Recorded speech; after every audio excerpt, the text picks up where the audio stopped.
You know you're going to have guests coming for the holidays and they're going to need to eat, but who wants to spend time and money getting ready for that? Not this lady. Sammy Cohn, our frugal mom, is with us today, and she's got some terrific recipes that I think your guests are going to love. Well, and you said the key is that the holidays are coming, but people don't usually show up just on the day, right? If you have out-of-town guests coming, they need to eat. You need to eat, and you don't want to spend the same amount of time and money that you would for the main event. So today we're going to break it down, and we're going to showcase one recipe, but some other ideas so that you can spend your time with your guests, make these affordable recipes, but also please a lot of taste buds. Yeah, so we're doing double duty with some things. We are doing double duty. Okay. So we're doing the caramelized onion bacon tart, right? Oh, so amazing. And everything you see here I grabbed for under $50 at Aldi. It was just a really easy way to start this meal. And so you put the onions in. What I've done already is I've rendered some bacon in this cast iron skillet. Okay. I've broken it up, and then into the bacon fat you put about 2 cups of chopped onions. Through the magic of TV, right? We have that there, and so they've caramelized, which means you cook them low and slow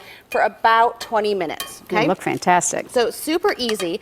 What we're going to do is you're going to take a baking sheet now that I've just put a little bit of spray on, and this is a ready-made pie crust. So I get these again, grabbed it at Aldi. It's $1.99 for 2 pie crusts. Okay, it comes out of the bag just like this, and then you just simply unroll it, and voila. How easy is that? What a time saver. Yeah. And they're delicious. So what you do now is I've taken a little bit of melted butter and some oil. I've mixed it together, and I'm going to just brush this quickly.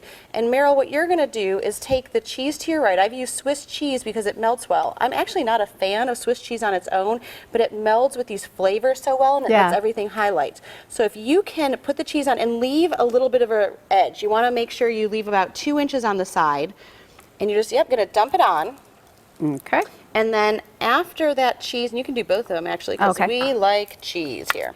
And then so we're not saving any for the top? No, we're not saving any for the top. We're going to use a different cheese. I'll show you in just a minute. And then the onions are going to go on there. And we can, not put all of them on per se, but you're going to basically just move that around.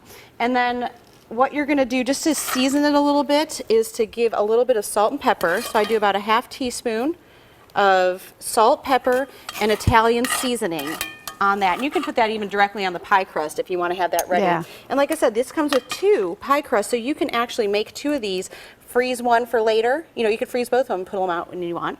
And then what we're going to do is, if you can help me, we're just going to do a rustic fold here. So you're just going to kind of crimp every couple inches. Crimp.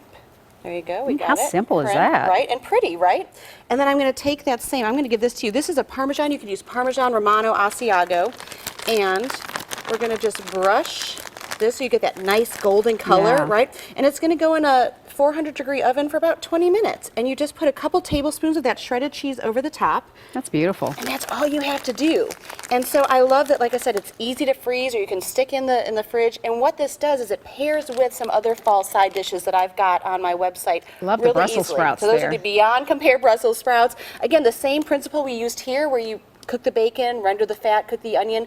I did that with the Brussels sprouts, except that I used the bacon fat to put the Brussels sprouts in and roast those, mixed with some cornbread. We have a cranberry apricot chutney there that has some apples in it, and so does our apple raspberry cobbler that we cooked in the slow cooker. And man, does that smell good. The whole meal looks amazing, and you didn't spend a lot of time on this at all. I didn't spend a lot of time, and like I said, I spent under $50 on it, so it's great to have on hand. All right, you can go to Sammy's website to get all these recipes. We'll post this tart recipe on our website. Some great ideas at sammycohn.com. Thank you so much. My pleasure. Happy holidays. You too. Now